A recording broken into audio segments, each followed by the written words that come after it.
Hi guys, welcome to my channel.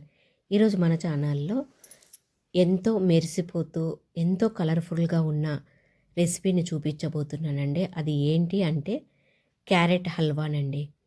ఈ హల్వాలోకి ఒక ముఖ్య ఇంగ్రీడియంట్ యాడ్ చేసినాను. చివరి దాకా చూసి అది ఏంటో మీరు కూడా తెలుసుకొని చేసుకోండి. చూడండి ఎంత షైనీగా ఉందో, అసలు చూస్తుంటేనే ఎంత కలర్ఫుల్గా ఉందో. ఈ క్యారెట్ హల్వాని ఎలా చేయాలో చూపిస్తాను చూడండి. ఇలా ఎర్రగా ఉన్న క్యారెట్లను తీసుకొని తురుముకోవాలండి. ఇవి ఊటీ క్యారెట్లు అంటారండి. ఈ క్యారెట్లను హల్వాల కోసమే వాడతారండి. ఆరెంజ్ కలర్వి కాకుండా ఇలా ఎర్రగా వస్తాయండి చలికాలంలో. ఇలా వాటిని తీసుకొని పైన చెక్కుని తీసేసి కడిగి మనము క్యారెట్ మొత్తాన్ని ఇలా తురుముకోవాలండి. లోపల కూడా బాగా ఎర్రగానే ఉంటాయండి ఇవి. ఇలా అంతా క్యారెట్ని తురుముకోవాలండి.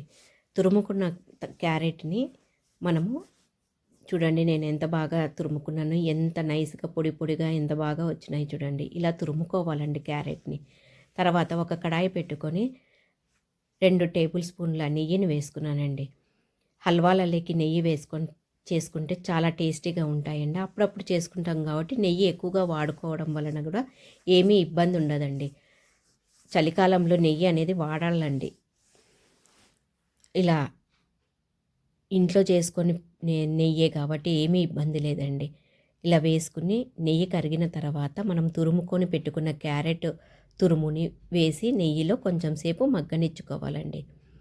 క్యారెట్ హల్వా అనేది చాలామందికి ఇష్టంగానే తింటారు కదండి. మనం రోజు ఏమి చేసుకోము, ఎప్పుడన్నా చేసుకుంటాం కాబట్టి ఇలా నెయ్యి వేసుకొని చేసుకుంటేనే చాలా టేస్టీగా ఉంటాయండి. హల్వా అనేది ఇష్టపడని వాళ్ళు ఎవరుంటారండి? అందరూ ఇష్టపడతారు. కాకపోతే ఓపికగా మనం ఇంట్లో చేసుకున్నామంటే చాలా బాగా ఉంటుందండి. చూడండి, ఇలా నెయ్యిలో కొంచెం సేపు మగ్గనిచ్చుకొని మనం ప్లేట్ అనేది మూసి పెట్టుకుంటే తొందరగా మగ్గిపోతుందండి క్యారెట్ తురుము.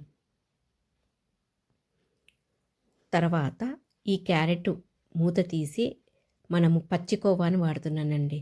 నేను చెప్పాను కదండి మొదట్లోనే ఇంగ్రీడియంట్ ఏది అనేది, ఇదేనండి, పచ్చికోవా. క్యారెట్ హల్వాలోకి పచ్చికోవా వేసుకొని చేసుకుంటే టేస్ట్ మరింత అరిదిరిపోతుందండి.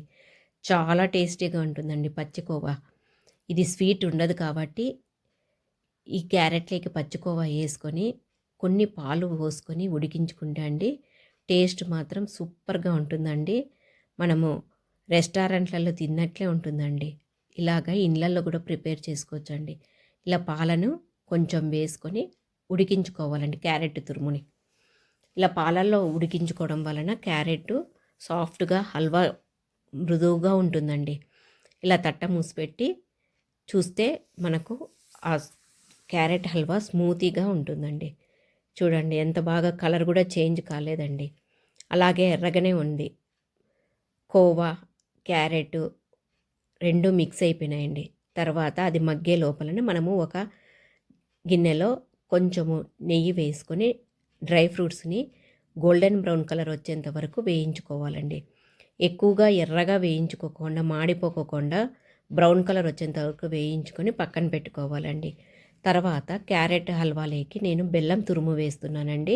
చక్కెర అనేది వాడడం లేదండి. బెల్లం తురుము వేసుకొని చేసుకుంటే క్యారెట్ హల్వా చాలా బాగా ఉంటుందండి. మనకు ఐరన్ కూడా చాలా వస్తుందండి. ఇలా క్యారెట్ ద్వారా, బెల్లం ద్వారా ఐరన్ కంటెంట్ కూడా పెరుగుతుందండి. మనం షుగర్ అనేది వేయలేదు కాబట్టి షుగర్ పేషెంట్లకు కానీ, పిల్లలకు కానీ, పెద్దలకు కానీ అందరికీ బాగా తినచ్చండి. ఏమి ఇబ్బంది లేదండి. హల్వా అంటేనే నోట్లో ఊరిపోతున్నాయి కదండి, చూస్తుంటేనే ఎంతో కలర్ఫుల్గా ఉంది. ఇలా నేను చూపించే విధంగా చేసుకోండి. ఇంట్లో అందరూ మరీ మరీ చేయమని అడిగి తింటారండి.